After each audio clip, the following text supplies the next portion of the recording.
Hey guys, Fox here. Time for another Game Gots episode. Got quite a few stuff here, and let's just go ahead and get started without delay. First up, got a few Game Gear games. We picked up a copy of Tasmania, Mortal Kombat, which I'm surprised I didn't have this. So I'm sure it's not great with the Game Gear, but this one is probably pretty decent, and that's Fantasy Zone. I'm really getting excited because April's around the corner, and the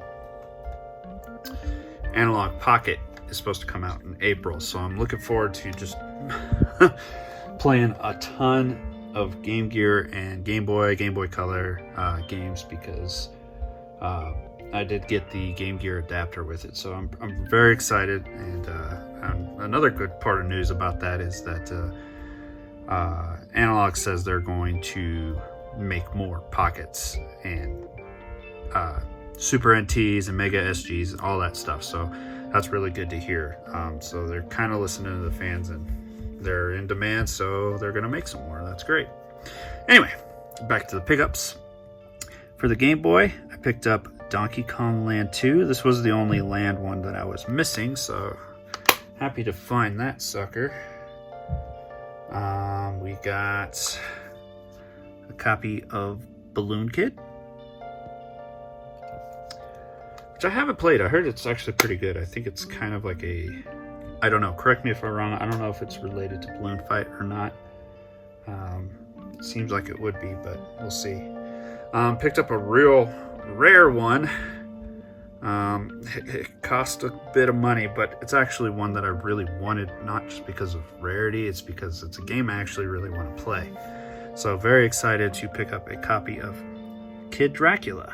And I double checked, it's the game, looked at had the guy send pictures of the board on the inside and everything, so everything checked out. I was very excited.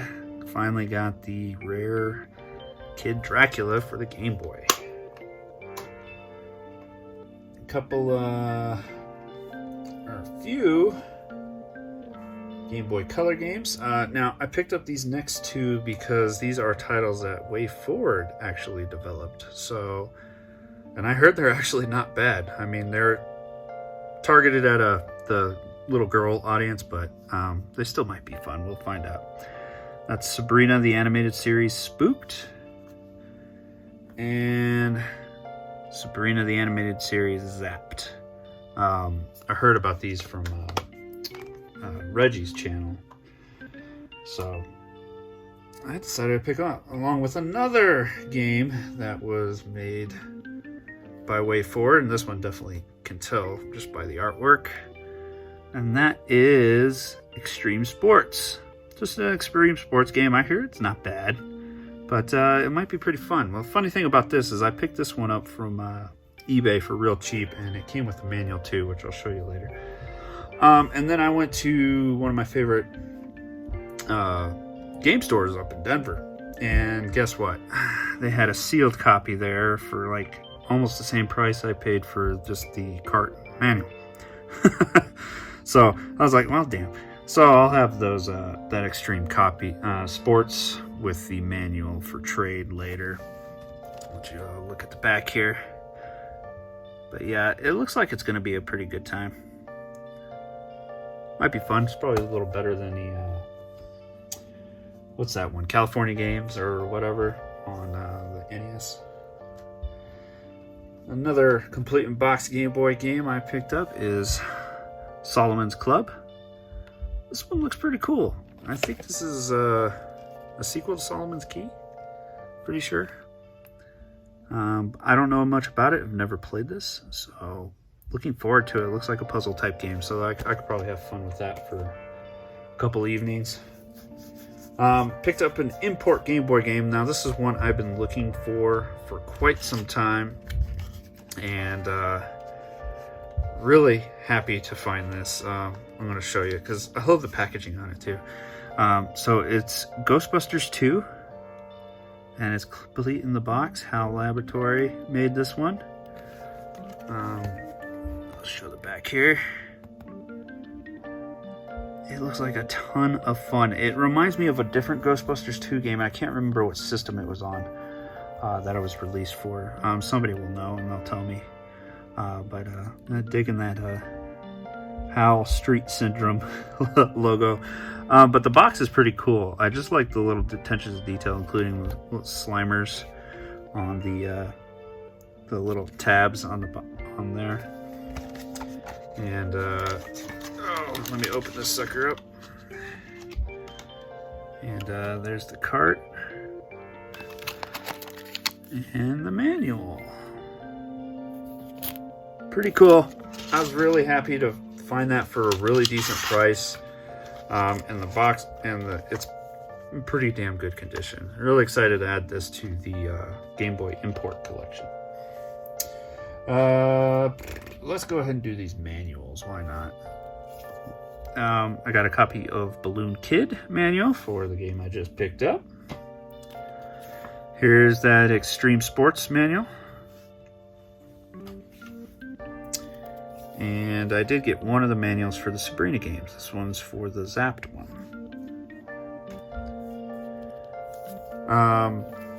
A Game Boy Color instruction book for the system, because I do have an empty box. I have the teal Game Boy Color empty box.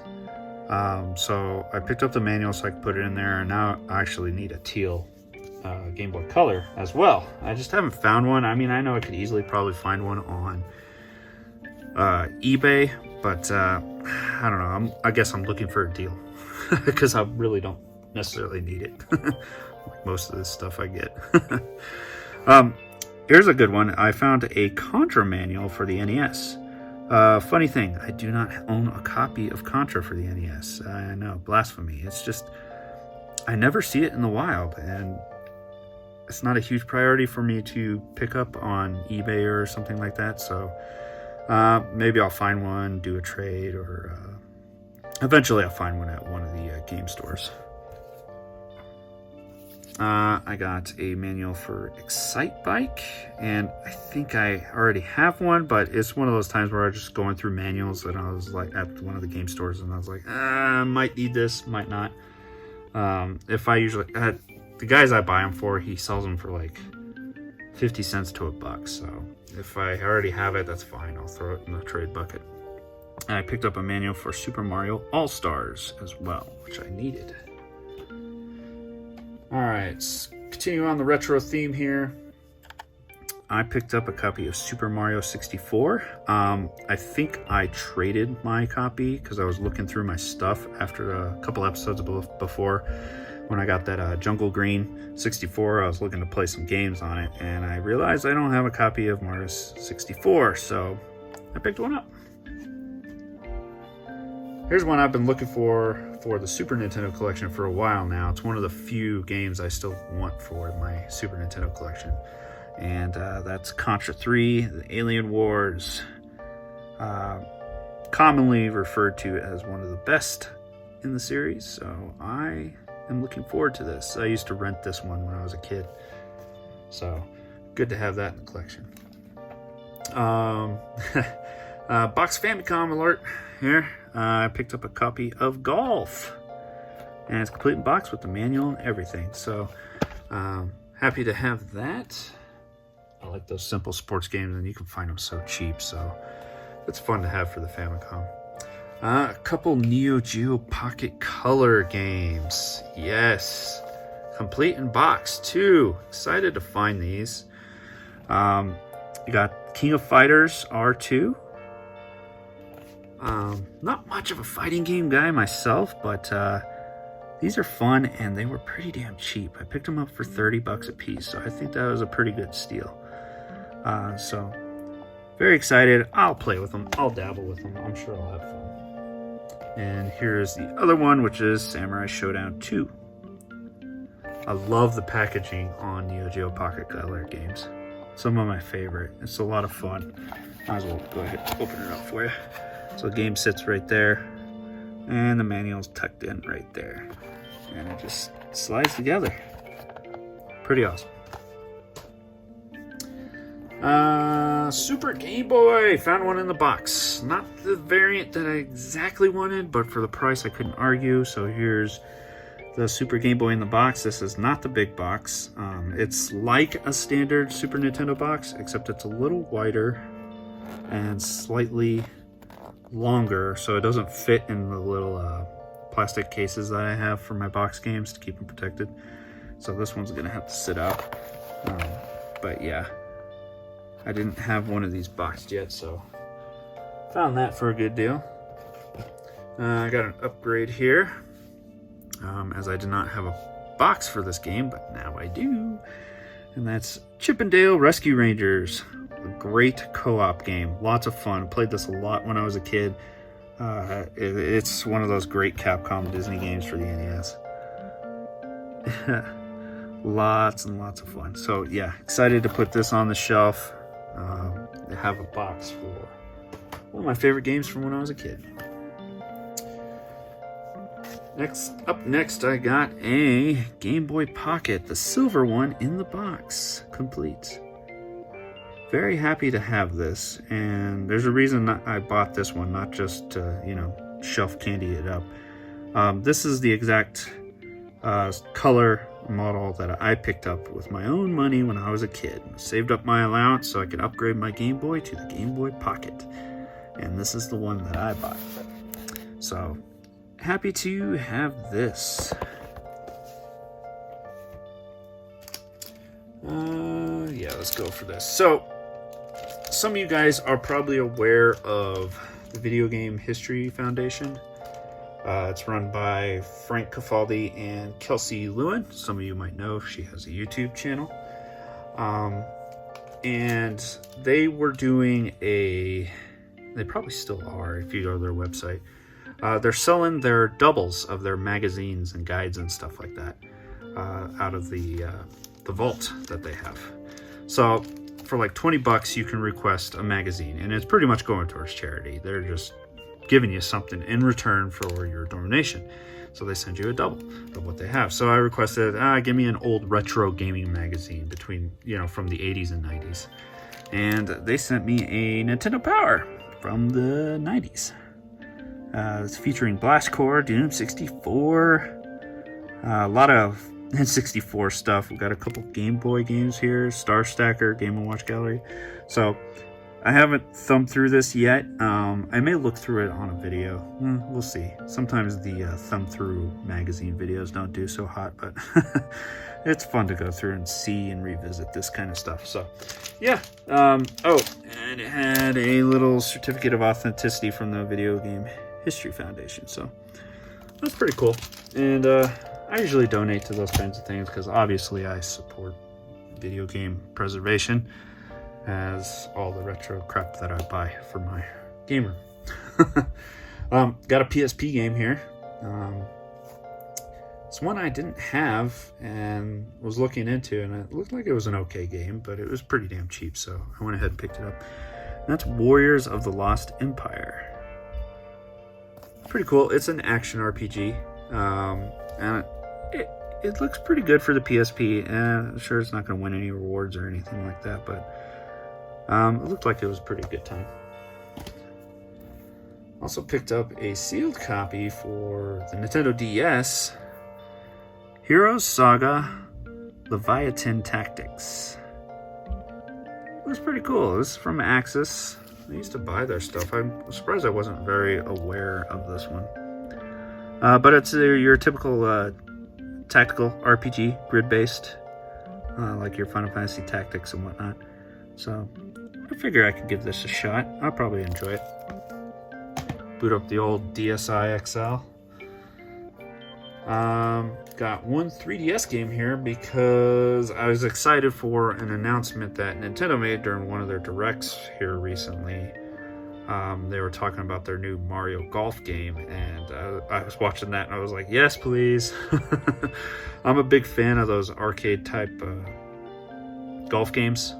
Not like the PGA Tour ones, or the old Tiger Woods games. Those don't really interest me a lot. It's too simulator type. I like to just have fun playing the golf games.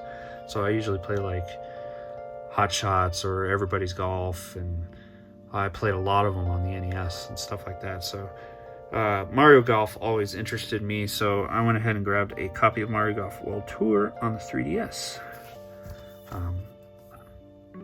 I think I'll have fun with it. Always have fun with golf games. I like playing, I've been playing a lot of Neo Turf Masters on the Neo Geo Pocket Color, so good times. All right, off to the modern stuff. Matter of fact, it's all Switch, so yay, Switch. We got a copy of Doom 64. This was printed by Limited Run, and I think this one's going to probably go to Best Buy, I would imagine. I never played Doom 64, always wanted to, because I hear it's actually a great game, but now with probably better controls than what the N64 could give you. So definitely looking forward to playing this one. This is one of those games I can pop in for a few nights and finish it. So this will be a good gap filler between my long-winded RPGs that I tend to play. Up next, I was excited when this got announced for a physical release because it was my game of the year last year, and that's Hades. And this one, I think, was directly published by Supergiant Games, which is awesome. Usually Supergiant Games uses Limited Run to do physical runs of their stuff. If you guys haven't tried this game, you must give it a try. It is a really good roguelike game, and it's for anybody. If you don't like roguelites, I promise you'll probably at least enjoy this one. I picked up this one. I already had it on the PS4, but I wanted it for the Switch, and the reason why is because I have like all the other games in the series on the Switch. And that's Shantae, Half Genie Hero. I even have, because Limited Run a little while back is re-releasing the original Shantae and Risky's Revenge for the Switch, so I picked those up whenever the hell they get here. But I didn't have this one on the Switch, and it felt weird. So I went ahead and picked this one up. XC did this one. I don't see XC doing a lot of publishing anymore, which is sad because they really did good collector's editions for some sweet games. And I hear Half Genie Hero is actually one of the best Shantae games, actually. So, and of course, Way Forward, I'm a big fan. Here's an RPG that I'm probably going to play next after I finish my next game here on the list. Is Bravely Default 2. I hear actually quite a few positive things. People aren't saying it's like the best RPG made, or even for best RPG this year, but everybody says they're actually enjoying it, and that some people are liking it better than the original release on the 3DS, the first Bravely Default. So, yep, looking forward to starting that one. Now, the game that I'm playing right now, except on the PS4. So I got both copies, one for the Switch and one for the PS4. And that's Persona 5 Strikers. I'm having a ton of fun with this one. I was on the fence because I wasn't sure if I'd like it, because I tend to not enjoy Musou games. But the way they worked with Atlas on this one, they really made it into just a kind of a light action RPG. It's not as wavy as some of the other Musou games that I've played, which isn't a lot. But the story is awesome. It's a continuation of the first Persona 5, not Royal. So it takes place the following summer, and you go on a road trip across Japan, and you know, do some other stuff, because I don't want to give any story spoilers for those of you who want to give it a shot. And I suggest you do. If you enjoy Persona 5, you will probably enjoy Strikers, at least for the story. And I got another copy for the PS4 because sometimes I'm a trophy whore. Because I pre-ordered from Best Buy, they gave me a steelbook case. That'll be nice to add to the Switch's steelbook case collection. It's a really good cover. The other side has Joker and Arsene. So, yeah. And for the PS4 version, I got this pin from GameStop, a little Joker pin. It was pretty cool. I'll add it to my little enamel pin collection I have. Lastly, this just came in. It's a game series that I really wanted to play and try. I know it has a title, I think, on the 3DS. And there's probably another one on the Switch for that matter. But anyway, it's a Story of Seasons, Pioneers of Olive Town. So this is the latest release in the Story of Seasons games. And for those of you that don't know, Story of Seasons comes from the original creators of the Harvest Moon games. I'm talking about the Harvest Moons from like the Super Nintendo, Nintendo 64, GameCube, PS2. After a while, those developers went to somewhere else, and they couldn't use the Harvest Moon name, so they used Story of Seasons. The new Harvest Moon games is made by completely different development guys, and I hear they're not they're not worth playing, let's say. But I hear these ones are pretty good. So when I get the chance, I will probably go to play this, but of course, hopefully I'm not ruined because I'm a huge Stardew Valley fan, so I may see this as like, it's just a shitty version of Stardew Valley. But no, I'm going to take it for what it is, and it should be fun. And apparently it comes with a little ox stuffy buffalo pocket plushie. But yeah, so there you have it, guys. Bunch of pickups for last month. And yeah. All right, guys. Thanks for watching.